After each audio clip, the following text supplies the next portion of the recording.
Okay, so I just made a 10-minute video and it didn't record.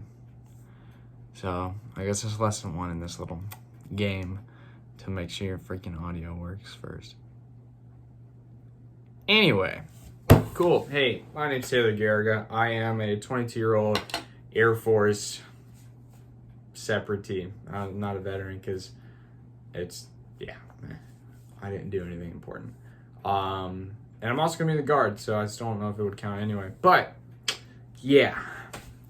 Did 4 years active duty Air Force. Coming up on my date of separation in 12 days. I'm currently on terminal leave. For you that don't know that means like your last days that you're still on the military's payroll, but you're not really part of the military. Kind of, it's weird. You're just on vacation until you separate. So that's what I'm doing right now. It's great.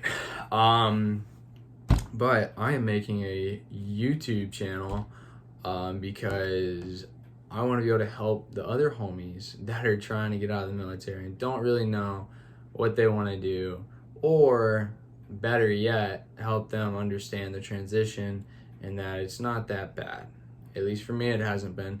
And I'm going to keep this video vlog thing going probably for the next couple of months, just to get some footage up, so people can see like, okay, this is how he dealt with their transition. These are the things he struggled with. These are the mistakes he made, yada, yada, yada.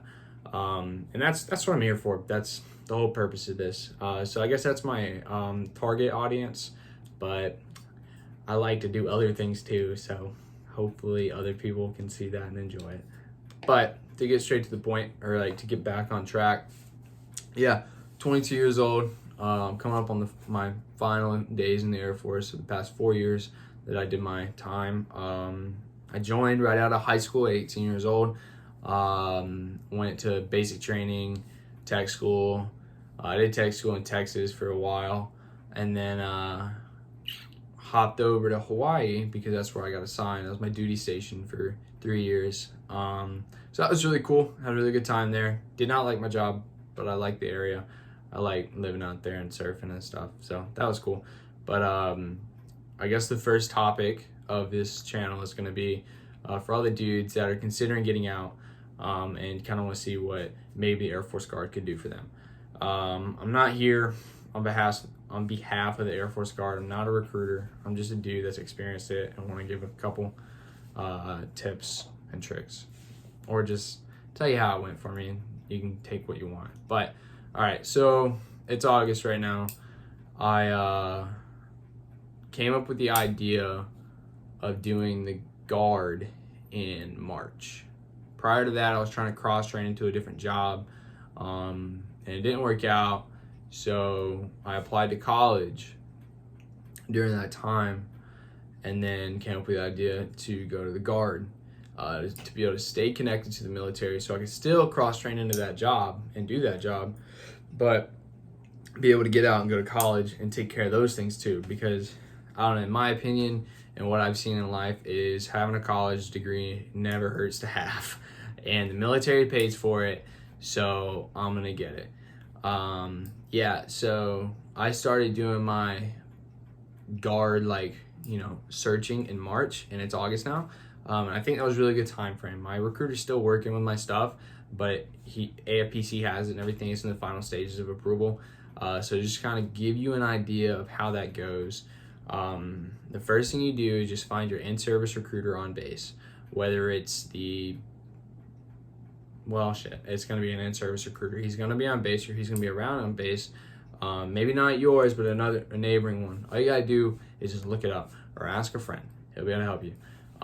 Just look up your in-service recruiter for the Guard. They also have the reserves if you want to try that route too, but personally I want to do the Guard because it has a lot to do with that cross-training thing. That job is specifically, there are more, at least in my knowledge, more opportunities to do that job in the Guard.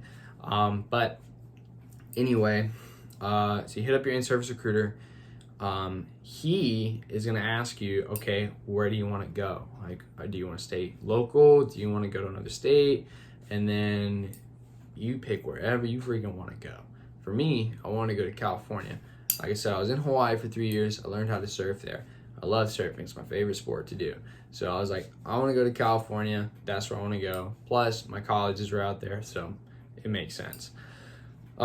He put me in contact with a recruiter, an in-service recruiter there at that the closest duty station to where I wanted to go, which the closest duty station is Oxnard, California, or it's in Oxnard, California. It's like Port Hueneme is like a Navy installation or whatever. But my college is an hour north of that, which is perfectly fine. I'll take the drive once a month. But yeah, that's what they'll do. They'll set you up with a recruiter closest to where you want to go. And then from then on, you're just working with that recruiter the whole time. And you'll give them all your information. You give them paperwork. It's a handful of paperwork you got to give over.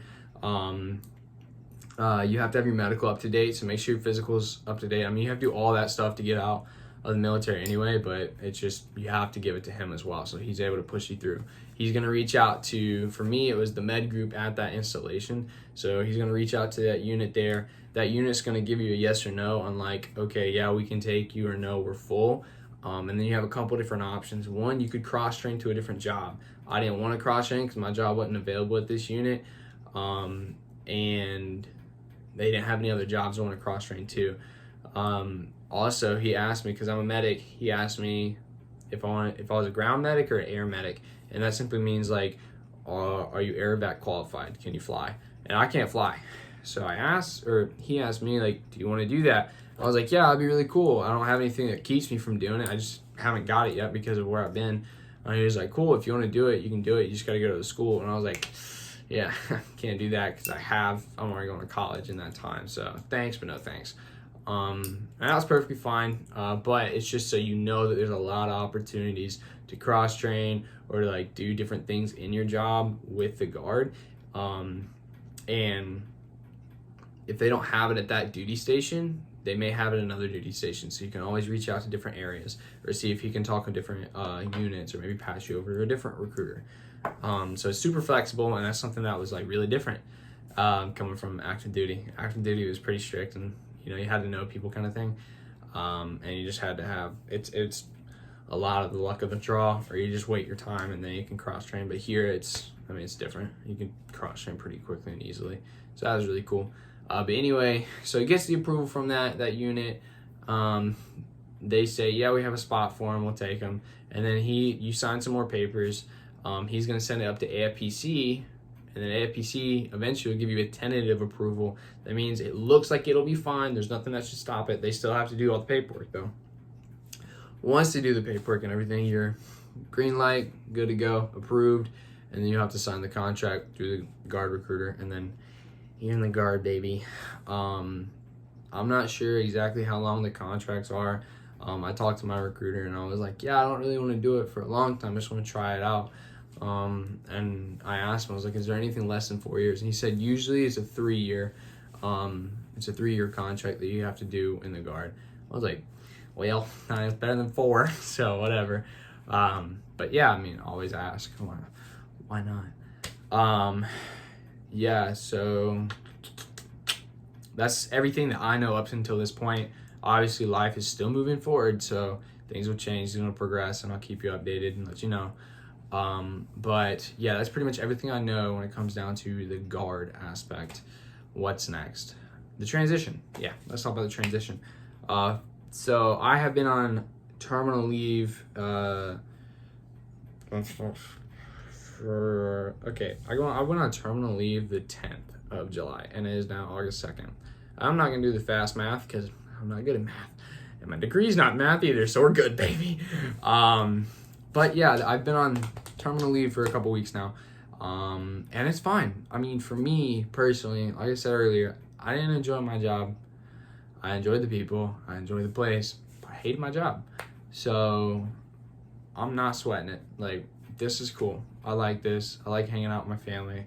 I haven't chilled out in a long time because, like, back home in Hawaii, if I didn't have anything to do, I would go surf. I just did. I was like, if I had nothing to do, I was gonna go surf.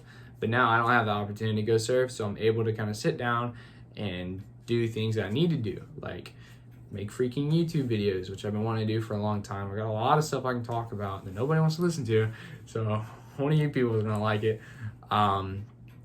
But yeah, I'm able to sit down and do things that I haven't done in a long time.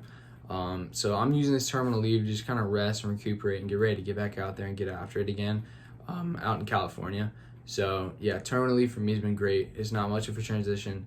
The only thing that I have to like adjust to is like missing the homies, and not, you know, waking up at the same time every day to go do something I hate for 8 hours. It's not that bad of an adjustment for me personally. But I'm sure, like, I know one thing I always feared was like, okay, am I gonna lose purpose? Am I gonna, you know, wonder like, what's the point of life? I don't know what the point of life is. I don't really know what my purpose is, but I'm here to have fun. I'm here to enjoy my time. So I'm not really sweating it right now. Maybe some of you older dudes that are getting out are probably gonna have like a whole like, what am I doing? You know, but I'm just sharing my experience. In my experience, it hasn't been so bad. So yeah. If you have any questions, you can just comment below. I'm gonna put my Instagram in the DM. What the hell? That didn't make sense. I'm gonna put the Instagram in the link in the description. That didn't make sense. Damn. My Instagram's be down there. If you have any questions, you go find that. You find me and hit me up. And then yeah, I'll get back to you as soon as I can. I'll try and answer your questions as best as I can. And then I'll try and make one of these videos once a week. So yeah. Thanks guys. Appreciate it.